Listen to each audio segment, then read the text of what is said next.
شروع اللہ کا نام لے کر جو بڑا مہربان نہایت رحم والا ہے۔ الف لام را، یہ اللہ کی کتاب اور قرآن روشن کی آیتیں ہیں۔ کسی وقت کافر لوگ آرزو کریں گے کہ اے کاش وہ مسلمان ہوتے۔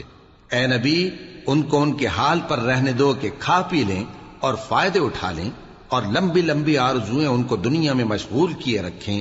آخر کار ان کو اس کا انجام معلوم ہو جائے گا۔ اور ہم نے کوئی بستی ہلاک نہیں کی مگر اس کا وقت مقرر لکھا ہوا تھا۔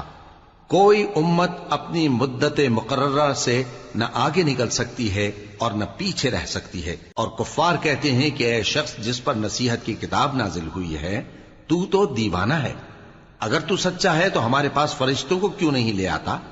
کہہ دو ہم فرشتوں کو نازل نہیں کیا کرتے مگر حق کے ساتھ، اور اس وقت ان کو مہلت نہیں ملے گی۔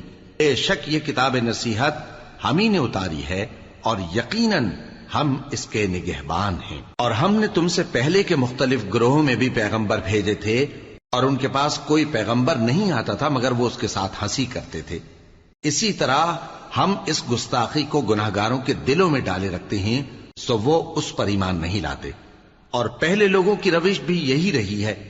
اور اگر ہم آسمان کا کوئی دروازہ ان پر کھول دیں اور وہ اس میں چڑھنے بھی لگیں تو بھی وہ یہی کہیں کہ ہماری آنکھیں باندھ دی گئی ہیں، بلکہ ہم پر جادو کر دیا گیا ہے۔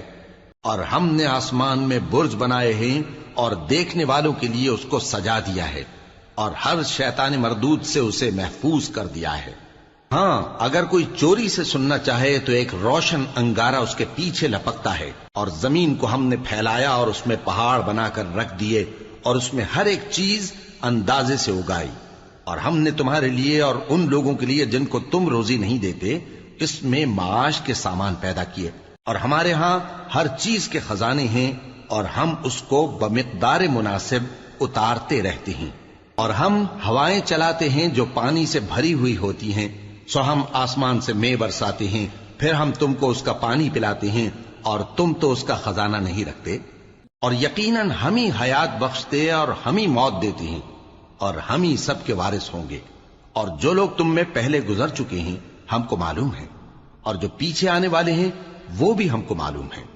اور تمہارا پروردگار قیامت کے دن ان سب کو جمع کرے گا، وہ بڑا دانا ہے، خبردار ہے۔ اور ہم نے انسان کو کھنکھناتے سڑے ہوئے گارے سے پیدا کیا ہے، اور جنوں کو اس سے بھی پہلے بے دھوئیں کی آگ سے پیدا کیا تھا۔ اور وہ وقت قابل ذکر ہے جب تمہارے پروردگار نے فرشتوں سے فرمایا تھا کہ میں کھنکھناتے سڑے ہوئے گارے سے بشر بنانے والا ہوں، بس جب میں اس کو درست کر لوں اور اس میں اپنی طرف سے روح پھونک دوں تو اس کے آگے سجدے میں گر پڑنا۔ چنانچہ فرشتے تو سب کے سب سجدے میں گر پڑے مگر شیطان کہ اس نے سجدہ کرنے والوں کے ساتھ ہونے سے انکار کیا۔ فرمایا اے ابلیس، تجھے کیا ہوا کہ تو سجدہ کرنے والوں میں شامل نہ ہوا؟ اس نے کہا میں ایسا نہیں ہوں کہ انسان کو جس کو تو نے کھنکھناتے سڑے ہوئے گارے سے بنایا ہے سجدہ کروں۔ فرمایا یہاں سے نکل جا کہ اب تو مردود ہے اور تجھ پر قیامت کے دن تک لعنت برسے گی۔ اس نے کہا کہ پروردگار مجھے اس دن تک مہلت دے جب لوگ مرنے کے بعد زندہ کیے جائیں گے۔ فرمایا اچھا، سو تجھے مہلت دی جاتی ہے وقت مقرر یعنی قیامت کے دن تک۔ اس نے کہا کہ پروردگار جیسا تو نے مجھے بھٹکا دیا ہے میں بھی زمین میں لوگوں کے لیے گناہوں کو آراستہ کر کے دکھاؤں گا اور سب کو بہکاؤں گا۔ ہاں، ان میں جو تیرے خاص بندے ہیں ان پر میرا قابو چلنا مشکل ہے۔ فرمایا کہ مجھ تک پہنچنے کا یہی سیدھا رستہ ہے، جو میرے خاص بندے ہیں ان پر تجھے کچھ قدرت نہیں کہ ان کو گناہ میں ڈال سکے۔ ہاں، بد راہوں میں سے جو تیرے پیچھے چل پڑے، اور ان سب کے وعدے کی جگہ جہنم ہے۔ اس کے 7 دروازے ہیں، ہر ایک دروازے کے لیے ان میں سے الگ الگ حصہ ہے۔ جو متقی ہیں وہ باغوں اور چشموں میں ہوں گے۔ ان سے کہا جائے گا کہ ان میں سلامتی اور امن و اطمینان سے داخل ہو جاؤ، اور ان کے دلوں میں جو کدورت ہوگی ہم اسے نکال دیں گے، گویا بھائی بھائی مسندوں پر ایک دوسرے کے سامنے بیٹھے ہوں۔ نہ ان کو وہاں کوئی تکلیف پہنچے گی اور نہ وہ وہاں سے نکالے جائیں گے۔ اے پیغمبر میرے بندوں کو بتا دو کہ میں بڑا بخشنے والا ہوں، بڑا مہربان ہوں، اور یہ کہ میرا عذاب بھی درد دینے والا عذاب ہے۔ اور ان کو ابراہیم کے مہمانوں کا احوال سنا دو۔ جب وہ ابراہیم کے پاس آئے تو سلام کہا، انہوں نے کہا کہ ہمیں تو تم سے ڈر لگتا ہے۔ مہمانوں نے کہا کہ ڈریے نہیں، ہم آپ کو ایک دانشمند لڑکے کی خوشخبری دیتے ہیں۔ وہ بولے کہ جب مجھے بڑھاپے نے آ پکڑا تو تم خوشخبری دینے لگے، اب کاہے کی خوشخبری دیتے ہو؟ انہوں نے کہا کہ ہم آپ کو سچی خوشخبری دیتے ہیں، سو آپ مایوس نہ ہوں۔ ابراہیم نے کہا کہ اللہ کی رحمت سے مایوس ہونا تو گمراہوں کا کام ہے۔ پھر کہنے لگے کہ فرشتوں، تمہارا اصل کام کیا ہے؟ انہوں نے کہا کہ ہم ایک گناہگار قوم کی طرف بھیجے گئے ہیں کہ اس کو عذاب کریں، مگر لوط کے گھر والے کہ ان سب کو ہم بچا لیں گے، البتہ ان کی بیوی کہ اس کے لیے ہم نے ٹھہرا دیا ہے کہ وہ پیچھے رہ جائے گی۔ پھر جب فرشتے لوط کے گھر آئے تو انہوں نے کہا کہ تم تو ناآشنا سے لوگ ہو۔ وہ بولے کہ نہیں، بلکہ ہم آپ کے پاس وہ چیز لے کر آئے ہیں جس میں لوگ شک کرتے تھے، اور ہم آپ کے پاس یقینی بات لے کر آئے ہیں اور ہم سچ کہتے ہیں۔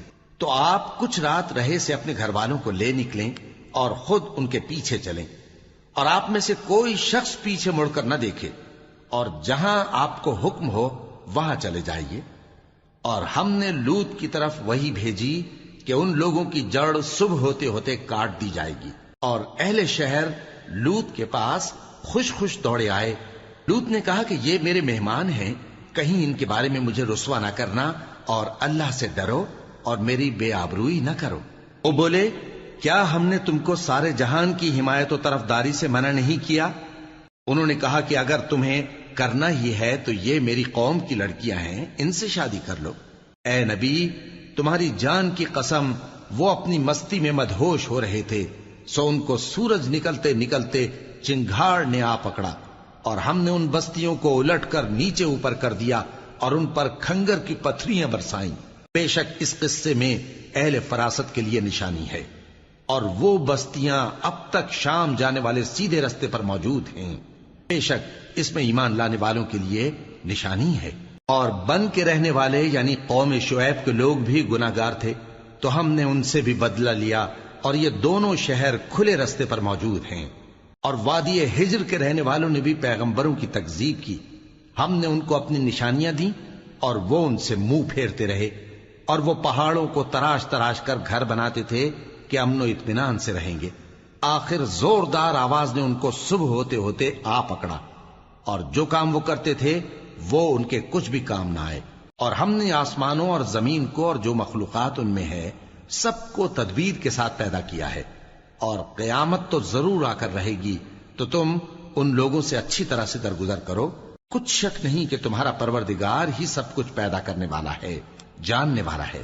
اور ہم نے تم کو 7 آیتیں جو نماز میں دہرا کر پڑھی جاتی ہیں، یعنی سورہ الحمد اور عظمت والا کلام عطا فرمایا ہے۔ ہم نے کفار کی کئی جماعتوں کو جن کو فوائد دنیاوی سے نوازا ہے، تم ان کی طرف رغبت سے آنکھ اٹھا کر نہ دیکھنا، اور نہ ان کے حال پر رنج و غم کرنا، اور مومنوں کے ساتھ تواضع سے پیش آنا، اور کہہ دو کہ میں تو اعلانیہ ڈر سنانے والا ہوں، اور ہم ان کفار پر اسی طرح عذاب نازل کریں گے جس طرح ان لوگوں پر نازل کیا جنہوں نے تقسیم کر دیا، یعنی قرآن کو کچھ ماننے اور کچھ نہ ماننے سے ٹکڑے ٹکڑے کر ڈالا۔ سو تمہارے پروردگار کی قسم، ہم ان سے ضرور پرسش کریں گے ان کاموں کی جو وہ کرتے رہے۔ پس جو حکم تم کو اللہ کی طرف سے ملا ہے وہ لوگوں کو بے دھڑک سنا دو، اور مشرکوں کا ذرا خیال نہ کرو۔ ہم تمہیں ان لوگوں کے شر سے بچانے کے لیے کافی ہیں جو تم سے ہنسی کرتے ہیں، جو اللہ کے ساتھ کوئی اور معبود قرار دیتے ہیں، سو ان قریب ان کو ان باتوں کا انجام معلوم ہو جائے گا۔ اور ہم جانتے ہیں کہ ان کی باتوں سے تمہارا دل تنگ ہوتا ہے، تو تم اپنے پروردگار کی تسبیح کہتے اور اس کی خوبیاں بیان کرتے رہو، اور سجدہ کرنے والوں میں سے ہو جاؤ، اور اپنے پروردگار کی عبادت کیے جاؤ یہاں تک کہ تمہاری موت کا وقت آ جائے۔